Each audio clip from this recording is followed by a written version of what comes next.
Bienvenidos a Rutas y Relatos. En nuestro podcast y video podcast exploraremos las historias inspiradoras de nuestros colaboradores y cómo contribuyen al avance de nuestra entidad. En cada episodio descubriremos el trabajo de diferentes grupos, direcciones territoriales e inspecciones fluviales que impulsan el sector transporte. Hola, mi nombre es Claudia María Ramírez, psicóloga en felicidad y bienestar. Esto es Rutas y Relatos, el video podcast aquí en el Ministerio de Transporte. Este episodio, que está enmarcado en el mes del padre, resulta urgente abrir espacios que reconozcan las experiencias de aquellos hombres que, rompiendo con esos roles tradicionales de las masculinidades, han decidido ejercer una paternidad activa, afectiva y corresponsable. Abrir este diálogo en este podcast con un padre que ejerce una paternidad corresponsable no solo visibiliza sus experiencias, sino que también promueve modelos positivos y transformadores para la familia Mi Transporte. Así que, sin más espera, les vamos a presentar un gran invitado. Es Alejandro Vélez, es compañero y colaborador de la ANI, de la Agencia Nacional de Infraestructura. Y bienvenido, Alejandro, a este gran espacio que ofrece la familia Mi Transporte. Muchas gracias, Claudia, muy contento de estar acá y la idea es contar un poco de lo que yo he pasado porque me parece importante hablar de estos temas. Los hombres nunca hablamos ni de sentimientos, ni de experiencias, ni de esas relaciones que tenemos con la familia, y ese hermetismo lo que ha hecho es fomentar pues unas malas prácticas. Así es, Alejandro. Y hace poco te conocí. Conocí tu historia, es una historia realmente inspiradora, una historia muy bonita, y los queremos contar para esos padres, para esos hombres que están por ser padres. Y Alejandro, cuéntanos un poquito quién eres tú, a qué te dedicas, un poquito de tu dinámica familiar, por favor. Bueno, yo soy arquitecto de la Universidad Nacional, soy músico sin graduar. Entonces siempre he tratado de integrar esas dos disciplinas o campos del conocimiento, la música y la arquitectura. Y bueno, llevo casi 4 años en esta ciudad, me vine a hacer una maestría, me enamoré, me casé y de ese amor nació Lorenzo en el diciembre pasado. Ay, felicitaciones, Gracias. qué bien. Es una dinámica familiar, como todas las familias de nuestro Colombia, ¿verdad? Pero te quiero preguntar por esa historia que tú tienes tan inspiradora, ya vamos a ver por qué. ¿Cómo es ser ese padre corresponsable? Pues yo creo que afortunadamente somos parte de una generación que pudo decidir, por ejemplo, qué estudiar, ¿cierto? Sí. La mayoría de nuestros padres y abuelos fueron sometidos a un oficio que heredaron, por ejemplo, pero no tuvieron esa libertad de nosotros decir, bueno, yo quiero ser arquitecto, o tú comunicadora, o tal sociólogo. De igual manera, creo que somos tan afortunados que podemos decidir ser padres o ser madres de una manera consciente. Antes era una cosa casi intuitiva y natural, y digamos que no había ni siquiera posibilidad que una mujer cuestionara si quería ser madre o quería ser profesional. Entonces, pues gracias a tener esa posibilidad de poder decidir ser padre, pues uno también podría decidir de qué manera quiere ser padre y tratar de incluso enmendar prácticas que uno vio en su niñez, en su entorno. Por ejemplo, yo que vengo de un pueblo campesino en las montañas de Antioquia, donde obvio el machismo es una cosa como una ley con unos patrones que los hombres siguen y que jamás cuestionan.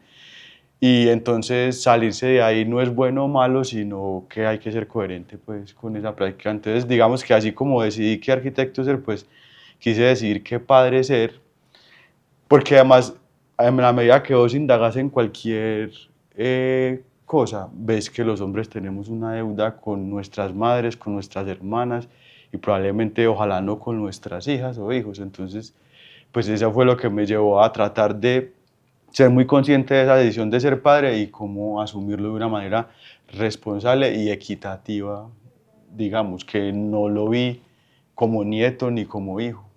Claro que sí, muchísimas gracias. Y además, pues acá en el Ministerio de Transporte, los colaboradores nos han contado experiencias en un conversatorio que estuvimos de esos padres que pues eran unos padres totalmente castigadores, o unos padres que demostraban el amor con un plato de comida, ¿verdad? Pero tu decisión fue ser un padre diferente, y esa paternidad afectiva, ¿cómo la ejerces día a día con tu hijo Lorenzo? Pues yo creo que el patrimonio más grande que uno tiene y donde uno puede ser más generoso es en el tiempo, ¿cierto? Tu tiempo es muy valioso y poder compartirlo y ponerlo a disponibilidad de tu hijo, yo creo que es el mejor legado que le puedes dar y dejar. Por ejemplo, en la cultura que yo mencionaba antioqueña, pues el mayor valor es proveer Sí, sí, sí, por supuesto. comida, bienes, cosas, ¿cierto? Pero es muy poco el tiempo que se provee, tal vez en celebraciones, o sea, como la Navidad o esas fechas que el comercio nos ha impuesto. Entonces yo soy hijo el Día de la Madre o yo soy familia en Navidad, pero digamos que para mí lo que trata de poner en disposición de mi hijo y mi esposa es todo mi tiempo para lo que necesiten, que pues se queda corto y todo, pero digamos que ha sido eso. Yo no me he perdido ni un baño de mi hijo hasta ahora, ni una vacuna, ni un desayuno. Finalmente esa es la idea, como tratar de que estar la mayor parte del tiempo enseñándole cosas a él. Sí, eso es muy importante y precisamente quiero rescatar eso, cómo son esas prácticas diarias en esa corresponsabilidad que tienes como padre en la crianza de tu hijo Lorenzo. Pues hay que aceptar una cosa que ha sido difícil, y es que por más que vos quieras, no puedes ser madre, ¿cierto? No No. puedes alimentar al hijo. Y otra decisión que tomamos muy consciente es que él solo tenga lactancia exclusiva. Sí. Entonces, en ese caso, pues solo mi esposa lo puede alimentar. Entonces, lo que yo he tratado de hacer es estar muy presente para que mi esposa esté cómoda, el masaje, el agua, la comida, la cobija, sacar los gases yo, si él se despierta, volver a tratar de que concilie el sueño. Y hay un tetero clave a la 1 de la mañana, que yo trato de hacerlo con el banco de leche que tiene mi esposa para que ella logre siquiera tener 5 horas de sueño, que es muy difícil que una mujer en lactancia pueda tener más de 3 horas de sueño. Y eso jamás nos lo mencionaron, pues yo me acuerdo que incluso durante mis primos o lo que contaban mis abuelas es que incluso los papás no dormían en la habitación con la mamá y el niño durante el primer año, como para evitar que no les fueran a perturbar sus sueños. Imagínate que así era irresponsable ese tema. Entonces, yo más que ponerme como un ejemplo, lo que quiero decir o la conclusión es que como hombres tenemos una deuda grande, además porque todos tenemos madre, abuela, ¿cierto? De acuerdo. Hermanas. Entonces es como, güey, madre, que nos cuestionemos cómo vamos a asumir eso, cómo nos cuestionamos tantas cosas, ¿cierto? ¿Qué carro vamos a comprar o dónde van a ser las vacaciones? Hay gente con la que yo he conversado que no se ha cuestionado cómo ser padre porque lo asumen por instinto como lo vieron en la familia. Entonces, finalmente, mi rol en ese día a día es tratar de ser una mano más de mi esposa. Alcánzame esto, tráeme esto, compra esto. Ella no tiene cabeza para nada que no sea Lorenzo, entonces hace ese cargo de que la casa todo funcione, que no falte nada. Y mucha conversada, o sea, uno todo el día está conversando sobre el tema de la educación de Lorenzo, porque hay muchos tabús también y muchos paradigmas, y yo sé que hay temas que mi papá y mamá apenas están tocando ahora, cuando yo ya tengo 40 años, sobre nuestra crianza. ¿Cómo cuáles? Por ejemplo, ven a Lorenzo y mi mamá le ha dicho, papá, ¿usted por qué jamás hizo eso? O usted nunca le dio ganas de... Y uno dice, ve, madre, mi mamá apenas 40 años después está haciendo un reclamo de eso, ¿cierto? O mi suegro con la suegra. Entonces, hay que cuestionarse y hablar mucho del tema, no dar nada por sentado.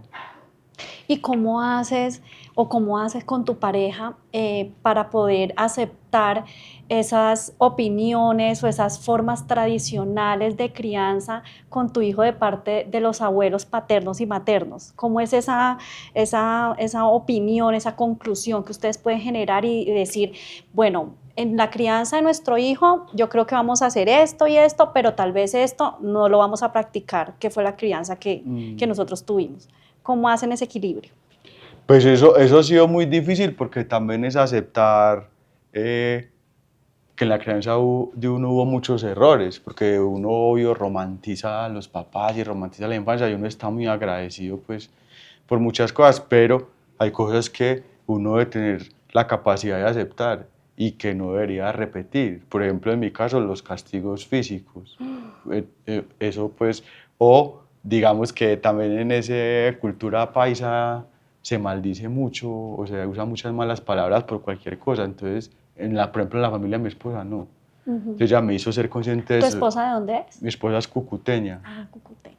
Y aunque tienen fama de bravas, a mí me ha parecido que no.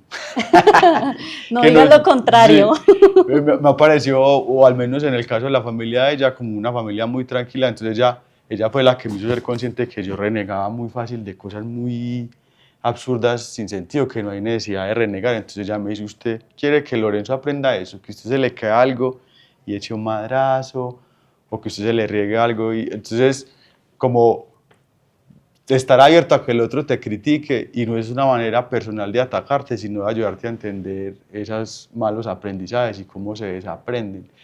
Entonces ha sido eso, cuestionar. Yo también he cuestionado cosas de que veo que digo, fue madre, ¿será que vos sí le querés enseñar eso a Lorenzo?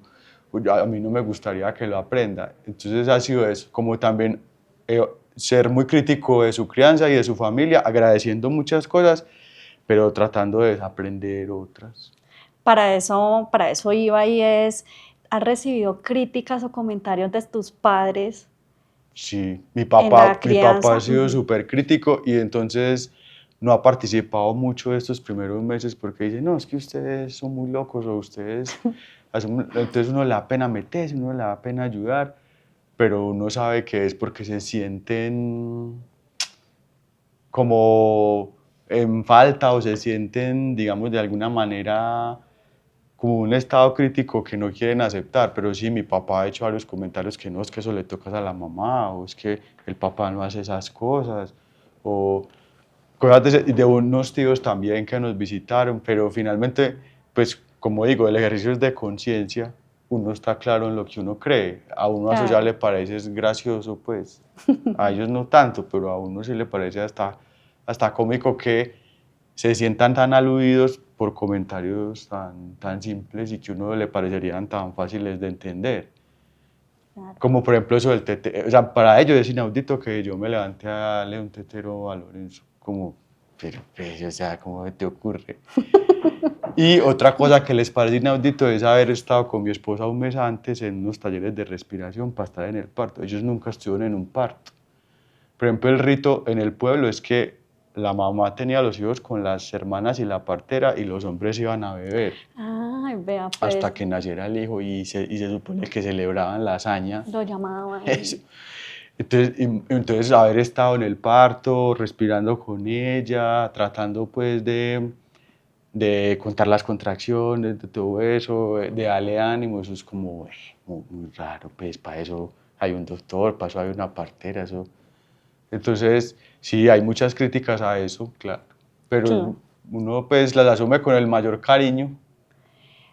Alejandro, ¿y cuáles son esas barreras que tal vez te has venido enfrentando, sociales o laborales, por ejercer esa corresponsabilidad en cómo estás asumiendo la paternidad? ¿Hay algunas barreras en ese sentido? Sí, y afortunadamente siente uno que vamos progresando, y creo que la reforma laboral incluso toca un poco el tema. Ujú. La licencia de paternidad en muchos países nórdicos y Europa es igual a la madre, o al menos de 1 año, y en la madre 2 años.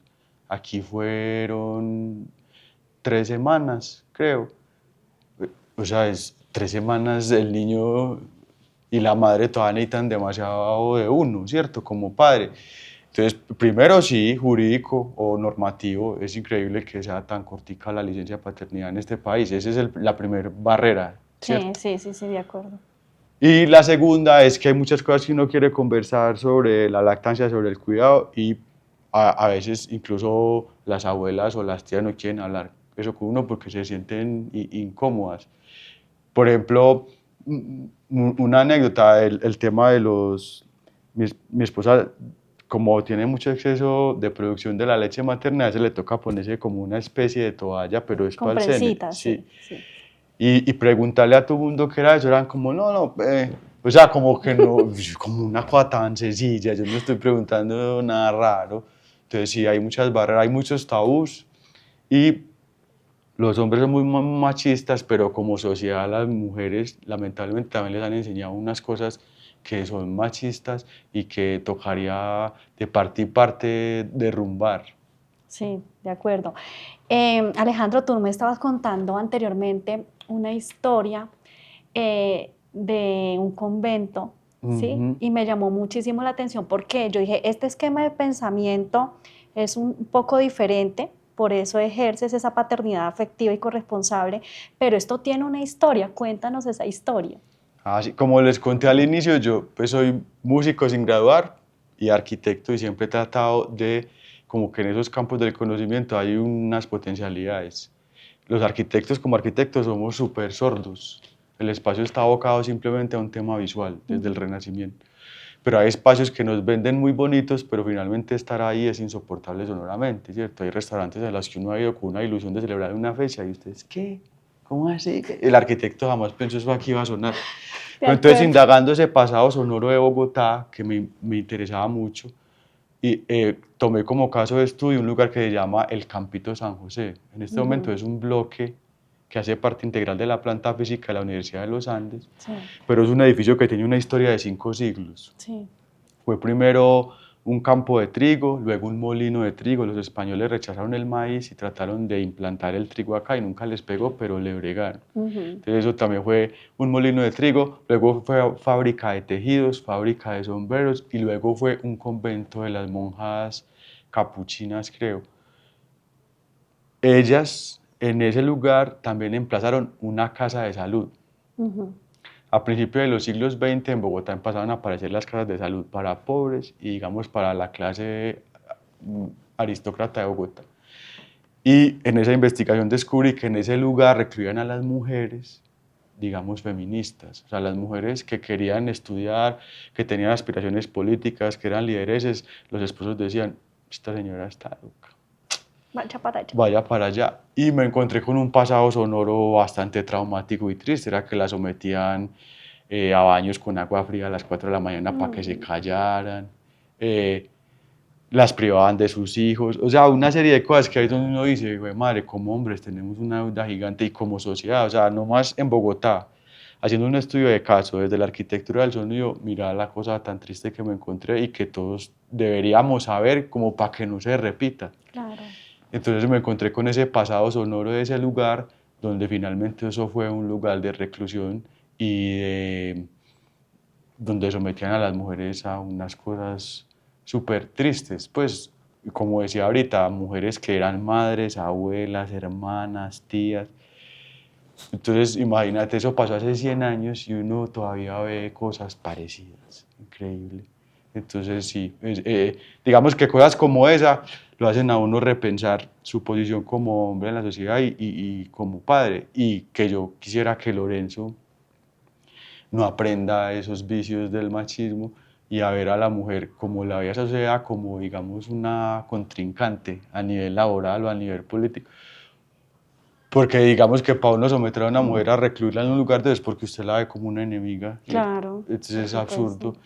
Entonces eso descubrí en esa investigación y lo hace a uno repensar eso. Es que casi que vos, donde sea que indagues de la sociedad o del campo del conocimiento, encontrás una deuda como hombre con tu madre y con... Es como una deuda social que uno está llamado a reivindicar, en este caso a las mujeres, para poder empezar a ejercer esa corresponsabilidad compartida, valga la redundancia, pero es eso, como te voy a ayudar a cuidar al niño, te voy a ayudar, no es una ayuda, es algo que están en consenso, donde los dos decidieron tomar ese bebé como su hijo y poder trabajar en esa educación, ¿verdad? Y por eso también te quiero preguntar, Alejandro, ¿cuáles son tus mayores desafíos como hombre y cuáles son esos miedos tan grandes que puedas tener como padre en esta educación que estás teniendo con Lorenzo? Pues desafíos es, uno ya ha empezado, o sea, no más con los regalos del baby shower que todos estaban asociados a un color. Y entonces yo le decía a los amigos, los colores no tienen género, eso es muy absurdo.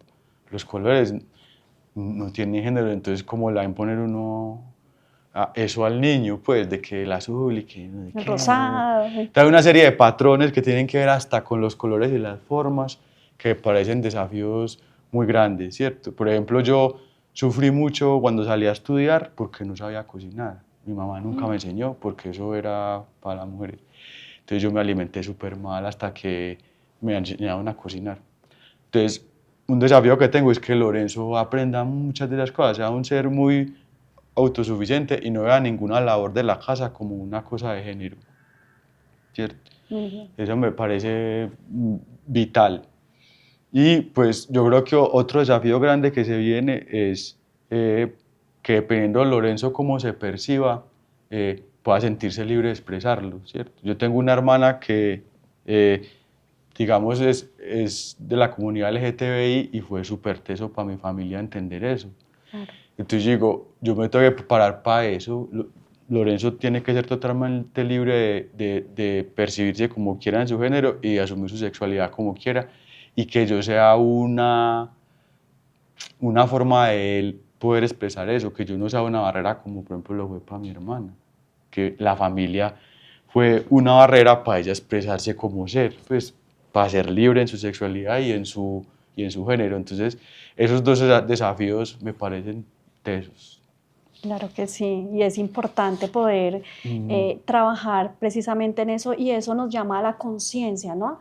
A la atención del momento presente y poder corregir con amor precisamente para los niños, pero también expresar ese amor en todas sus latitudes con los niños a través de la crianza, ¿verdad? Eso es bastante importante. ¿Cómo manejas, Alejandro, las emociones que tal vez te puedan retar como padre y como hombre para tú decirle en un futuro a tu hijo, mira, estas son las cajas de herramientas que yo tengo emocionales y te las quiero ofrecer a ti para que cuando estés en el colegio, estés donde estés, puedas utilizar esa caja de herramientas ante, por ejemplo, una frustración que es tan posible poder trabajar con un niño en un jardín infantil, pero cómo ellos pueden trabajar con esa caja de herramientas que tú le puedes ofrecer como padre. Pues uno nunca está preparado, ¿cierto? De Hemos acuerdo. estado leyendo como un berraco, leímos el libro del Club de las Malas Madres, leímos el libro que les recomiendo, incluso Los virus no entran por los pies. Hemos leído un poco de libros que le ayudan a uno a prepararse y a romper esos paradigmas pues, que afortunadamente uno entendió que no son buenos. Pues por ahora ha servido mucho, incluso hasta para el parto, el juego, que todo sea muy lúdico, ¿cierto? No poner todo en términos muy serios ni muy radicales, sino que todo sea como entre lo lúdico, hasta lo lírico, lo recreativo, ¿cierto? Entonces ya si se me cae algo y yo voy a soltar de madre, entonces ya juego, no sé qué, y que él entienda que no es un momento de agresividad. Ha sido eso, asumir todo como un juego y un juego tiene su parte disfrutable y tiene sus reglas. De Entonces como acuerdo. que él entienda que todo puede ser un juego inicialmente y todo se aprende jugando, que nada puede ser tan concreto ni tan definitorio. Otra conversada dura con muchos amigos era el seguro educativo, entonces tú no te lo recomiendas, ya compraste el seguro educativo. Ay, sí. Y eso, pucha, es un guacal de plata. Y entonces mi esposa y yo hablamos mucho de eso y dijimos, sí, ¿y por qué? ¿Para qué eso? Y si Lorenzo de aquí a eso no quiere estudiar, sino que quiere ser cocinero, tallar madera, irse a viajar, no más decirle a él que existe un seguro educativo por el que nos endeudamos hasta el alma, es someterlo a él a una presión. Claro. Entonces nosotros hemos pensado que es bueno planear las cosas y es bueno pensar en el futuro, pero es importante no someter al hijo a unas cadenas o a unas camisas de fuerza, eh, sino yo creo que lo más importante es dejarlo ser e ir apoyando lo que él quiera. Entonces, pues eso es lo que uno piensa para el futuro, entenderlo, dejarlo ser y ser muy lúdico en las cosas, no ser como tan radical ni tan justiciero como de alguna manera de decir. Claro que sí, muchísimas gracias. Bueno, una última pregunta y la tengo escrita acá y es, ¿qué le dirías a esos hombres que quieren ser más activos y afectivos en el rol como padres, Alejandro? Pues yo les diría que hagan un ejercicio de conciencia, ¿cierto? Que se pregunten por qué quieren ser padres de verdad, ¿cierto? Digamos que ser padre no es una decisión superficial, es una decisión que te cambia la vida. O sea, a mí me ha cambiado la vida completamente en todo sentido, o sea, desde el sueño hasta comer, hasta lo que ahora me conmueve. digamos que me ha inspirado a que yo siento que todo lo que hago debe hacerlo de la mejor manera, porque quiero que él se sienta orgulloso de mí. Que, o sea, que en la ANI algún día yo le pueda decir, mira, esto fue lo que yo hice en la ANI y él se siente orgulloso. Entonces te cambia como la cosmovisión de la vida. Entonces yo los invitaría a ser muy conscientes de por qué toman esa decisión, ¿cierto? Que no sea una cosa mecánica, que no sea una cosa muy romantizada, digamos, en términos de lo que es ser padre, que es como la foto ahí cargando el bebé y ya, sino que... Muy común, ¿no? Sí, que se pongan a leer mucho. Esos 2 libros les pueden ayudar. El Club de las Malas Madres y Los virus no entran por los pies. Y Okay. yo creo que es tomar una decisión muy consciente y escuchar mucho a la madre. O sea, yo creo que más que uno hablar y proponer es escuchar. Yo creo que aquí la batuta sí la lleva la madre y es ayudar a entender ella por qué toma las decisiones, por qué propone ciertas cosas, por qué el tetero debe ser así. O sea, es que uno como hombre y como tecnócrata, por ejemplo, de la arquitectura, cree que todo lo soluciona con un cálculo, con una cosa. Entonces, la cuna, no, pues pongámosla así, porque no, es escuchar a la mamá. La mamá yo creo que sí tiene mejor resuelto Muy sabia, ese ¿verdad? tema, claro. Entonces es escuchar mucho a la mamá y ser muy conscientes y saber de verdad que tenemos una deuda muy grande como hombres, no solo como padres, sino como hijos, como nietos, como hermanos, con toda la familia, mejor dicho, hay una deuda grande. Bueno, Alejandro, muchísimas gracias. Definitivamente hay que celebrar este rol de padre en estas nuevas masculinidades que ejercen esa paternidad corresponsable. Muchísimas gracias, Alejandro, por aceptar esta invitación y esperamos que sea de su agrado y aprendizajes bastantes en este podcast que queremos hacerlo en el mes del Día del Padre. Muchísimas gracias. Esto fue Rutas y Relatos aquí, el video podcast en el Ministerio de Transporte. Chao, chao.